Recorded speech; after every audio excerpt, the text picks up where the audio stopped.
everybody, Professor Snart here. Okay, so we've just wrapped up our first essay, so we're here on our due dates list.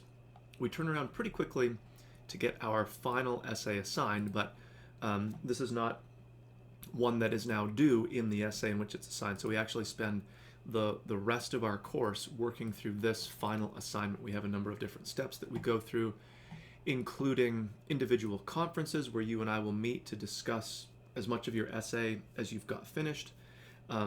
We can meet face-to-face, we can meet virtually. I'll take a look at that in just a sec. Then we have the opportunity to do a very focused peer exchange. Again, I'll walk us through that in just a second, but I know peer exchange can be, depending on your experience with it, not a super valuable exercise, and I think it's not peer exchange or peer review per se that doesn't work. It's just sort of sometimes how it's managed. So we're doing it in a very, like I said, a very focused or very kind of prescriptive way. You don't just exchange papers and then say something about it. We have a much more precise way that we're going to do it. And then we get to the end of our course where you're submitting your final essay. So we are at the beginning of the end, you might say, where we finished up essay number 1. I'm going to do some as much grading as I can get done as quickly as I can to get these back into your hands. What you'll get from me is obviously a grade, a numerical grade, but also a link to a short video file where I sort of walk through your essay with you, trying to point to things that are working well. So you obviously want to carry those over to unit or to the final essay, but also maybe areas for improvement, and sometimes just referencing back to things that we've covered in the course.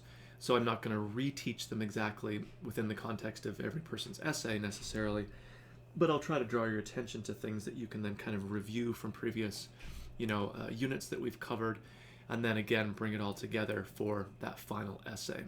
So let's just take a quick look at the units as they're coming up in front of us here.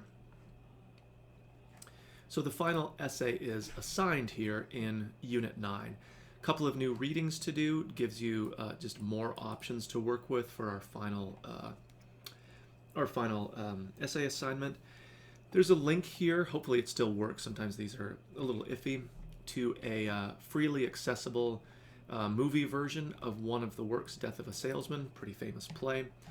But as a play, it was clearly meant to be watched and not just read on the screen, or read on the page, I should say.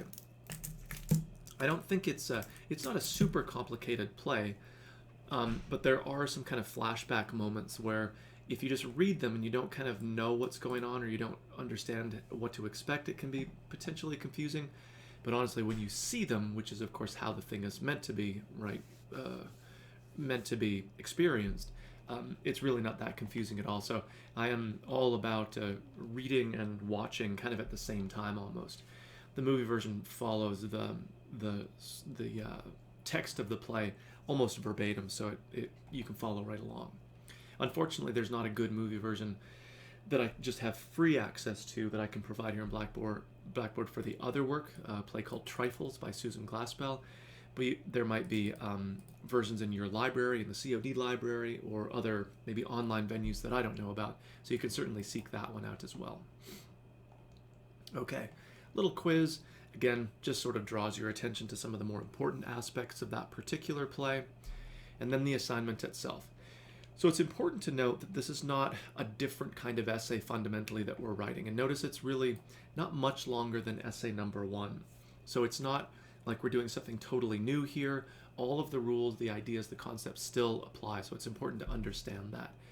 We're adding a couple pages, but you'll find how that works quite easily as we go through the assignment here.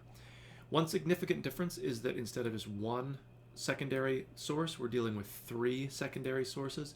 Still appropriate, still relevant. And so the thing to remember here is that each of your sources will not deal with your whole essay thesis, right? They will just be discussions of one of the primary texts that you're working with. So when you go into databases, don't search for your whole idea, just search for the individual texts that you're working with, and then you'll be able to integrate material from that into your actual discussion. A couple reminders about resources, which we've looked at before, and then the topic itself. Okay, so unlike essay number 1 where you had a series of choices or prompts to choose from, Here you're developing your own, but within the confines of the same type of essay basically that we've written before, and the same type of work that we've done before. Here we're going to do basically a comparison paper, right, that works with two texts, and we're taking the term text very, very broadly. One needs to be kind of the more traditional one that we've covered in our course here, but the other can be just about anything.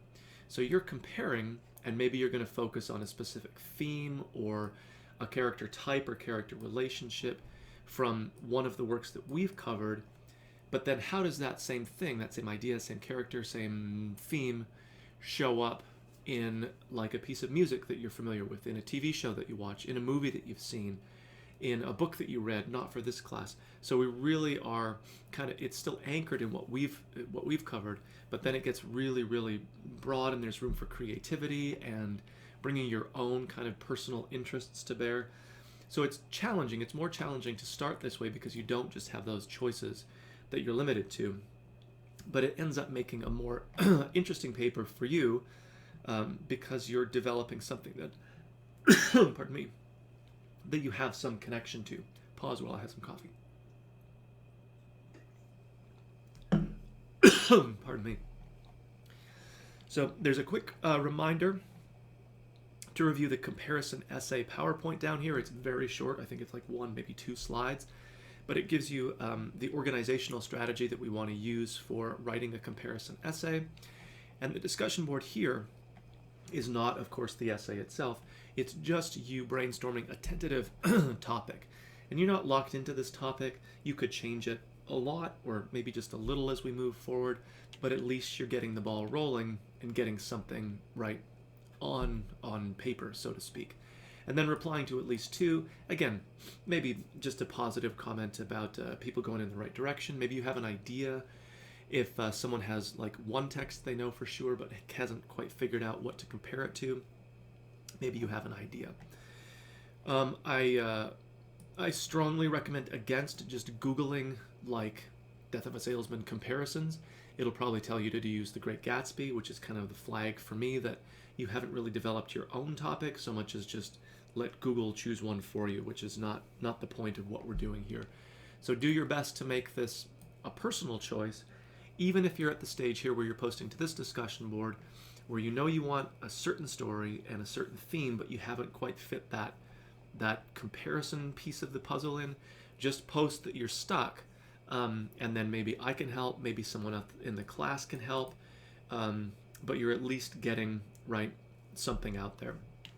You don't just want to get stuck and then Google something because you think you need to for the discussion board. That doesn't really work very well long term.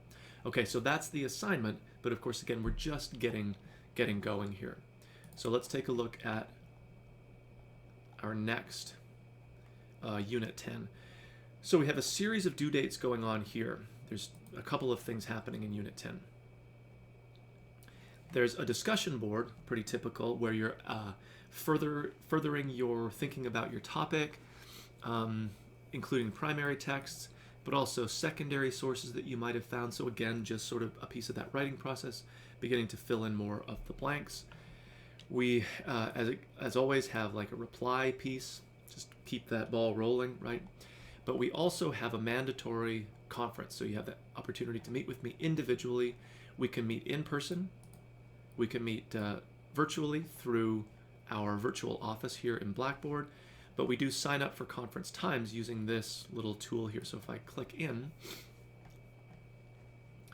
you'll see, right, some instructions. You'll see some time slots, clearly pretty limited, but if you see something that just is not going to work for your schedule, just email me and we'll figure out a time that works. But it's important that we meet, and it's important that you make the best use of this time by having as much of your essay thought about and maybe even drafted out as possible, even if you know it still needs a lot of work. There's pieces missing, there's repetition, right? It's still in an early draft phase. We can actually look at it in person face-to-face. We can do a screen share if we're virtual so I can see what you've actually got and not assign a grade to it, obviously, but give you some very, very specific advice about this is really working, this needs attention.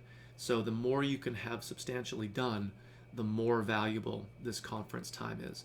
And again, if you're just at a very early brainstorming phase, you really haven't made the progress you should have, then that's what we'll talk about. You don't get a grade for how much you've finished, but just for participating in the conference. But again, moving the ball forward for your own benefit helps the essay, helps your kind of time management, gets you closer to the end of our course, where maybe even you're submitting the final essay early, and then our 8-week course is done for you even a little bit sooner.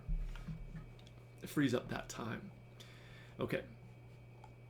You can also then access the peer discussion board, and that's where I'll leave off for today, where we have a posting date and then like a feedback date.